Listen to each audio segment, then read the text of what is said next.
In this video, I want to talk about the most annoying Fortnite items in history, right? These are items that are just plain flat out annoying, and it doesn't mean that these are necessarily good, but it just seems like these weapons were meant to piss you off, try and make you rage quit the game. In your hands, sure, they're fun to use, but when you go up against them, it is an absolute disaster. I want to mention here, no vehicles, right? Just items you can pick up, or else this entire list would just be cars, to be quite frank with you. And this will also likely be part one of a multi-video series because there are so many annoying Fortnite items in history, so if you don't see an item that you think should have been here, leave it in the comment section down below, and it'll probably be in a second or third part. With that being said, be sure to use code TYFRYZ in the Fortnite item shop when you get the chance. Leave the video a like if you enjoy it, and let's get right into this video.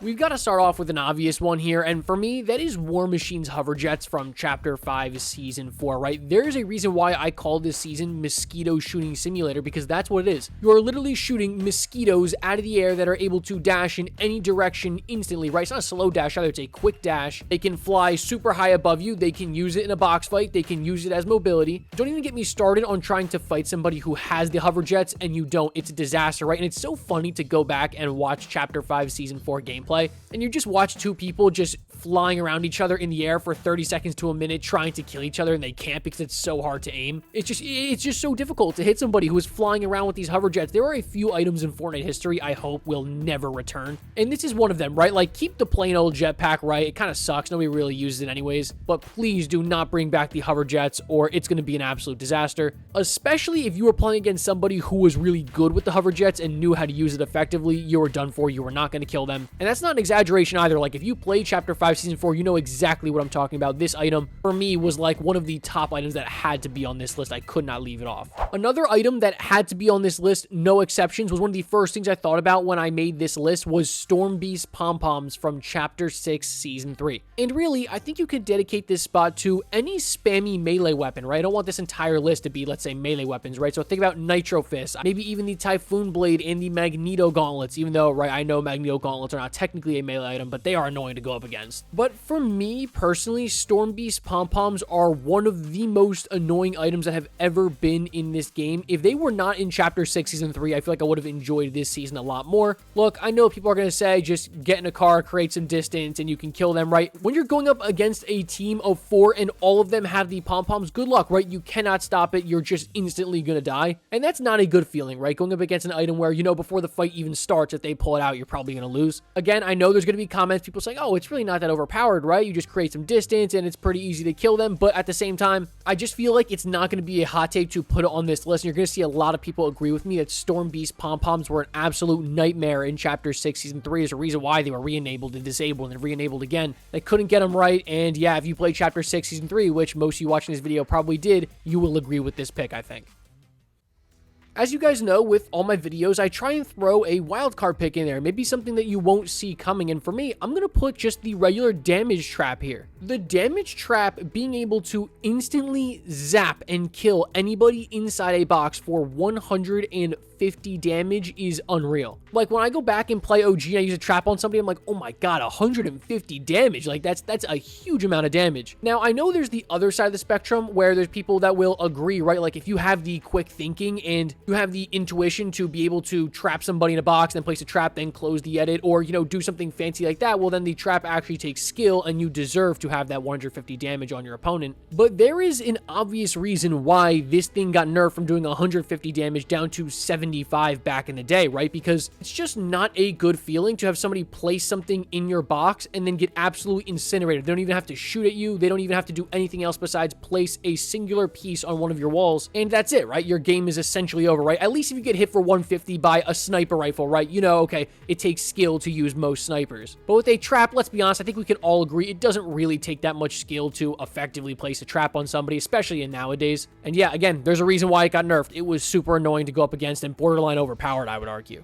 And you also knew that I had to throw some spammy weapons onto this list today, guys, right? And I honestly could say the entire Chapter 1 Season 5 spray meta, but let's be a little more specific here. And how about the minigun and the LMG, right? But especially RG's minigun, right? Because it can shoot twice as long as a regular minigun and is so strong. I mean, yeah, right? Like, what else do I have to say about this? At least with SMGs, right? A lot of times they've only got 30, 35, maybe 40 bullets max. But when you're going up against something like an LMG, let's say, you got to stop 100 100 bullets from jumping into your box, and you've got to stop RG's minigun, which shoots more than 100 bullets. And even though the LMG, right, isn't like the best weapon, like I said, this video is not the best weapons, it's the most annoying items, and the LMG is 100% annoying to go up against. It absolutely burns through your materials, and really there's nothing you can do if there's somebody right outside your box with an LMG besides, try and let them in and just hit them with a big pump shot. And it's really just the same story with the minigun, except the minigun you could hold more ammo with, especially back in the day, right, when the minigun didn't have a cooldown. You could shoot 999 light bullets without stopping a single time. Yeah, I mean, that's an item that's definitely got to be on this list. And so yeah, here they are.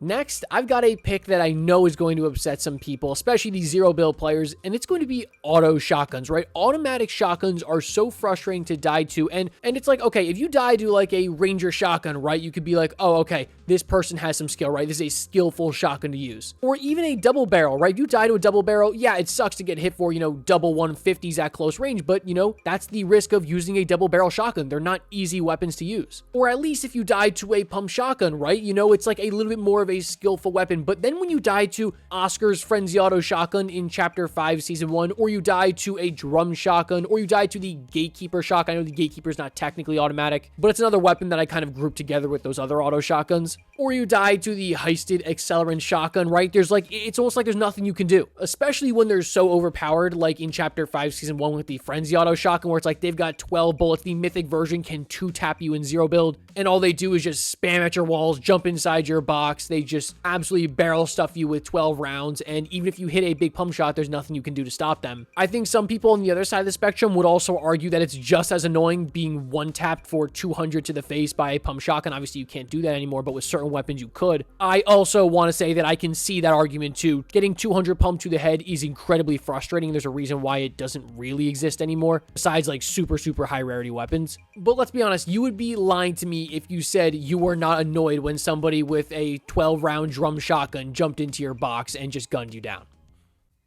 How about these Spider-Man web shooters? Yes, this is a prime example of an item, and I think maybe, chuck ODM gear in here too. They're basically the same thing. It's an item that, yes, you love when it's in your hands, but when someone else has it, it's absolutely disastrous to go up against, right? Because nothing good for you ever happens when your opponent has Spider-Man web shooters. Either you're going to hit them for a bunch and they're just going to zip out of there, see ya, you're not getting that kill, or you're going to be fighting someone else and someone's just going to third party you as soon as you're at 1 HP with these Spider-Man web shooters and you're dead, right? Don't even get me started on they've got a pre-nerf Stinger SMG and MK7 in your hands. Oh my god, it's so frustrating in Chapter 3, Season 1. Again, you love to use Spider-Man web shooters when you had them, but you hated when the opponent had them, especially when they've got 60 webs to just fly everywhere around with. And don't even get me started on how difficult it is to actually hit somebody that is gliding through the air that quickly. How about two weapons in one spot here? It's actually two lawless weapons. That is the Rift Launcher and the Shockwave RPG. The Rift Launcher is a little bit of a different one because I feel like, right, at least if you crack somebody, right, let's say you hit somebody for 180 damage and they rift away, well, you can still try and put a bullet into them in the air with the Hollow Twister and they'll die, right? But if you're going against somebody who knows how to use this weapon, you won't even have a chance to shoot them because they'll just rift you in the air and then shoot you out of the air. But even if you do get somebody really weak and you're not able to hit them out of the air, well, they're gone, right? They have infinite ammo, they have infinite rifts, incredibly frustrating item to go up against. And the Shockwave RPG, I will say, by the end of Chapter 6, Season 2, I was like, dude, just get this thing out of the game. I'm so tired of playing players who have this item. It's like, it was already annoying when somebody had 6 Shockwaves, but now they've essentially got 13 of them, and then they can also do damage to you, and they can also go in any direction they want instantly. It's one of the best items when it's in your hands. Don't get me wrong, I love using the Shockwave RPG. But to me, it just feels like an absolute pain to try and kill somebody who is just flying around the map that quickly. And it's like, if they crack you, yeah, well, guess what? They're just going to jump right on top of you. And if you hit them for a lot of damage, well, they're gone, right? You're never going to see them again. I don't think a lot of people will disagree with these two picks here on the list today.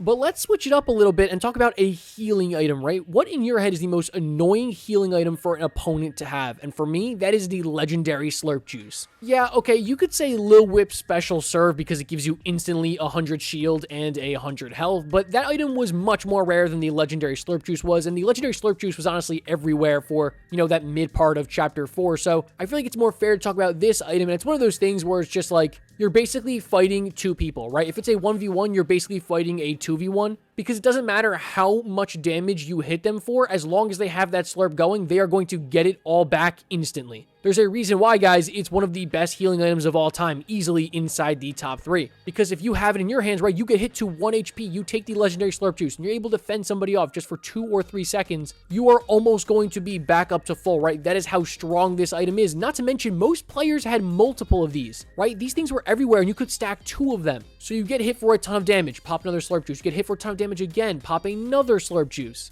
Going up against somebody who has a stack of slurp juices is like literally trying to fight multiple people over and over again, and another item that you love it when you've got it, but going up against it, it is just a disaster. Another item that perfectly fits this list for me is the explosive goo gun. The thing for me that makes the goo gun so frustrating and annoying to go up against is a bunch of things, right? I think firstly, how much ammo it has, right? You have 200 ammo and you use 20 per, I guess you could call it magazine or reload. And it's just like the accuracy of the explosives, right? When you have an RPG and you shoot it, someone can just, right, take 2 steps to the left and they won't get hit by the RPG. But the thing with the goo gun is you can spread the explosives like a carpet bomb across a long area, right? So if someone's in, let's say, 3 1x1s, right? It's a whole team. It's 1x1, 1x1, 1x1, all next to each other. You can put goo on top of all 3, and there's nothing really they can do. And especially if you're playing team-based game modes and you've got to go up against 2, 3, or even, I'm sorry I have to say this, but God forbid, 4 explosive goo guns, it's done for, right? And also, if you get stuck by the explosive goo gun, it covers your screen, right? It'll mess up your aim. You can't see anything, and all the while, you're taking damage while the opponent is just sitting there laughing at you while, you're losing your life. To me, this is another one of those Fortnite items that I absolutely pray to God it never comes back, and at this point, it doesn't really look like it is. It's been like 3 or 4 years. All right, folks, I hope you went on to enjoy that video. Of course, before you rip at me in the comment section for not including something, remember, this will likely be a multi-part series. This will not be the only annoying Fortnite item video I will make, so let me know in the comment section down below anything you thought I missed. And of course, as you guys can see in this video, I wanted to keep a diverse group of items. I didn't want to do, all SMGs or all explosives. Yeah, we all know all explosives are annoying to go up against, so just keep that in the back of your head. If you did go on to enjoy this video, consider leaving it a like and subscribing. We're pushing for 100,000 subscribers, and I'll catch you guys in the next one. As always, peace.